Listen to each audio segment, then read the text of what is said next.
નમસ્કાર દોસ્તો, વિડીયોમાં ફરી એક વખત તમારું સ્વાગત કરું છું. 17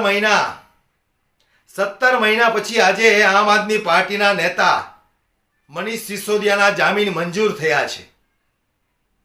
વિચાર કરવા જેવી વસ્તુ છે કે આ મારો ભારત દેશ એક એવો છે કે જ્યાં ઈમાનદાર લોકોને જેલમાં જવું પડે છે, બેઈમાન ચોર લુચ્ચા લફંગાઓ બહાર જલસા કરે છે. ખરેખર આ વાત ઉપર વિચાર કરવો જરૂરી છે દોસ્તો. જે વ્યક્તિ આજે દિલ્હીની અંદર ટોપ લેવલનું શિક્ષણ આપી રહ્યા છે ને એ પણ એકદમ ફ્રીમાં, ત્યારે આવા વ્યક્તિ, આવા શિક્ષણ અધિકારીઓને જેલમાં જવું પડે છે. વિચાર તો કરો તમે દોસ્તો. ત્યારે આજે એમના જામીન મંજૂર થયા અને જે રીતે સંજય સિંહ જામીન મંજૂર થયા અને ગુસ્સે થયા, નવાઈની વાત છે. તમને એવું લાગશે કે ભાઈ મનીષ સિસોદિયાના જામીન મંજૂર થઈ ગયા તો હવે સંજય સિંહ આટલા બધા ગુસ્સે શું કામ થયા? ભારતીય જનતા પાર્ટી ઉપર આકરા પ્રહારો કર્યા. સંજય સિંહ એવું જણાવે છે કે મનીષ સિસોદિયા 17 મહિના સુધી અંદર રહ્યા, ત્યારે આ બાળકોના ભવિષ્ય ખરાબ થયા એનું જવાબદાર કોણ છે? 17 મહિના સુધી એક ઈમાનદાર વ્યક્તિને તમે જેલમાં પૂરી રાખ્યા અને આ બેઈમાનો ભ્રષ્ટાચારીઓ ખુલ્લે આમ રખડે છે, તો એના ઉપર ક્યારે એક્શન લેવામાં આવશે? ખૂબ ગુસ્સે થયા છે સંજય સિંહ અને ભારતીય જનતા પાર્ટી પર જે પ્રહાર કર્યા છે દોસ્તો, એક નજર નાખો તમે એ वीडियो पर. सत्य की जीत हुई. जबरदस्ती हमारे नेताओं को पकड़ पकड़ के जेल में रखा गया. मनीष सिसोदिया जी को 17 महीने तक जेल में रखा गया. क्या भारत के प्रधानमंत्री उनके जीवन के इन 17 महीनों का हिसाब देंगे? देखिए, ये सत्य की जीत हुई है और मैंने जैसा पहले से कहा कि इस मामले में कोई भी तथ्य, कोई भी सत्यता नहीं थी.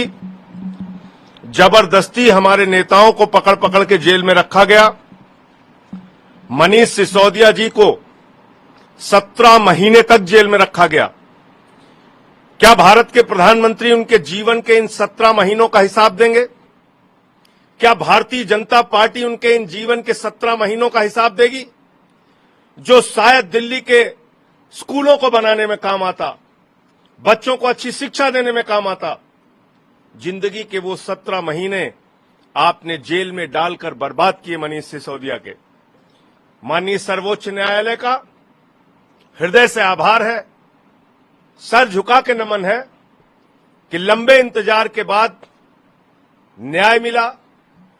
एक फैसला आम आदमी पार्टी के पक्ष में, मनीष सिसोदिया जी के पक्ष में, और एक एक कार्यकर्ता इस फैसले से उत्साहित है. एक एक देशवासी, दिल्ली का नागरिक इस फैसले से खुश है और सब ये मानते थे कि हमारे नेताओं के साथ जोर जबरदस्ती और जाति हुई है. हमारे मुखिया अरविंद केजरीवाल जी को अभी भी जेल में रखा है. सत्येंद्र जैन जी को अभी भी जेल में रखा है. मैं उम्मीद करता हूं जल्दी उनको न्याय मिलेगा. प्रभु से प्रार्थना करता हूं जल्दी वो बाहर आएंगे. और आज ये जो फैसला आया है, मैं समझता हूं केंद्र की सरकार की तानाशाही पर एक जोरदार तमाचा है. आपकी पार्टी के लिए भी संजीवनी है. आपको लगता है न्यायिक प्रक्रिया ऐसी नहीं होनी चाहिए कि वही दंड लगे? ये प्रक्रिया ही तो दंड बन गई थी. आपने जानबूझकर, कभी ईडी आती है कहती है ये जवाब दाखिल करना है, वो जवाब दाखिल करना है, ये सप्लीमेंट्री दाखिल करनी है, वो चार्जशीट दाखिल करनी है. आपने 17 महीने यही तो खेल खेला मनीष सिसोदिया के साथ. तो इसलिए मैं कह रहा हूं कि फिर दोहरा रहा हूं, एक पैसे मनीष सिसोदिया के घर से बरामद नहीं हुए, एक पैसे उनके बैंक अकाउंट से बरामद नहीं हुए, एक पैसे उनके यहां से कोई सोना गहना प्रॉपर्टी नहीं मिला. आपने जबरदस्ती एक आदमी को सिर्फ अपनी राजनीतिक द्वेष और दुर्भावना के कारण जेल में रखा और आज उस व्यक्ति को न्याय मिला है. मैं हृदय से सर झुका के माननीय सर्वोच्च न्यायालय के इस फैसले का नमन करता हूं. केजरीवाल जी को लेकर दिल्ली में आप लोगों की जल्दी जमानत? निश्चित रूप से अरविंद केजरीवाल जी को भी जल्द जमानत मिलेगी, वो भी जल्द ही बाहर आएंगे.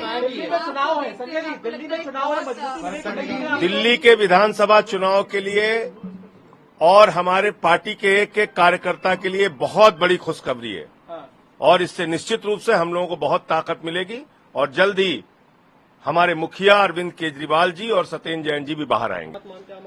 देखिए, ये बहुत बड़ी राहत है आम आदमी पार्टी के लिए भी, दिल्ली के लोगों के लिए भी, एक एक कार्यकर्ता के लिए, और खास तौर से अरविंद केजरीवाल और सत्येंद्र जैन जी के लिए भी अब न्याय का रास्ता जल्द ही खुलेगा।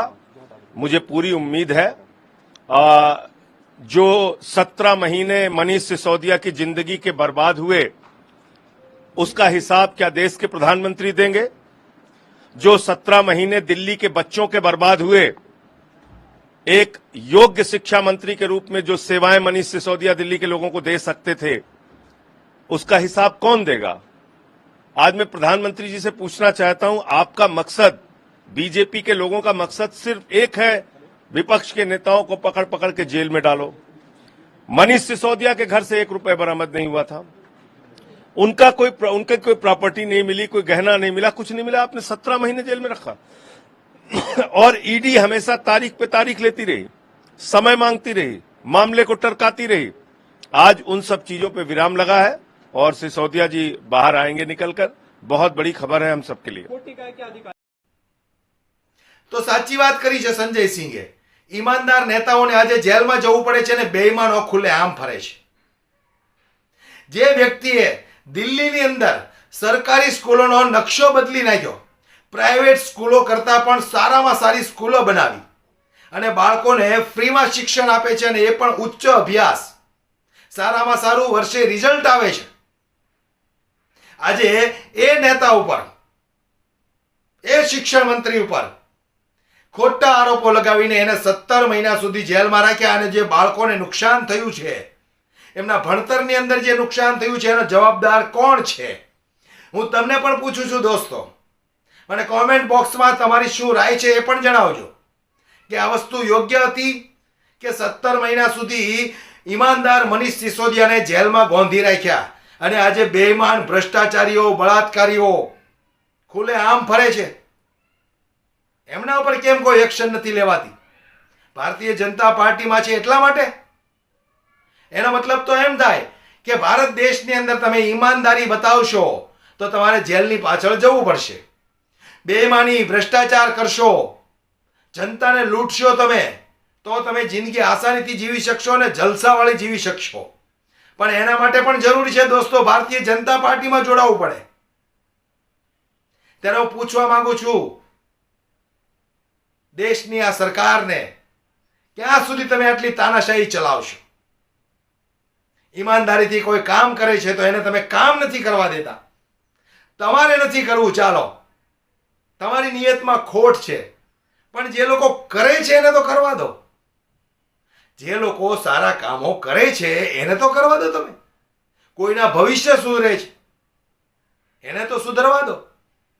તમે તો નથી કરવાના, તમે તો ફક્ત ને ફક્ત ખુરશીના લાલચુ છો। 10 વર્ષના શાસનની અંદર જોયું અમે, નહીતર તો 30 વર્ષથી ગુજરાતની અંદર સરકાર હોય તમારી તો એક સરકારી સ્કૂલ, એક સરકારી કોલેજ, એક સરકારી હોસ્પિટલ તો બનવી જોઈએ ને। 30 વર્ષ સુધી તમે સત્તા કરી, વિચાર તો કરો દોસ્તો, તમે 30 વર્ષથી સત્તા ભોગવે છે, ગુજરાતની જનતા માટે ફ્રીમાં મળે એવું શું એને બનાવ્યું? આ લોકોની નિયતમાં ખોટ છે એટલે। પણ ખેર, હવે જોઈએ, મનીષ સિસોદિયાના જામીન મંજૂર થયા છે, એક નહીં ને બે આમ આદમી પાર્ટીના ખતરનાક નેતાઓ હવે સંસદ ભવનની અંદર ભારતીય જનતા પાર્ટીને કેવા ધ્રુજાવે છે, આવનારા દિવસોમાં એ પણ જોઈ લેશું। વિડીયો ખૂબ શેર કરો ને પસંદ આવ્યો હોય તો લાઈક કરવાનું ભૂલશો નહીં।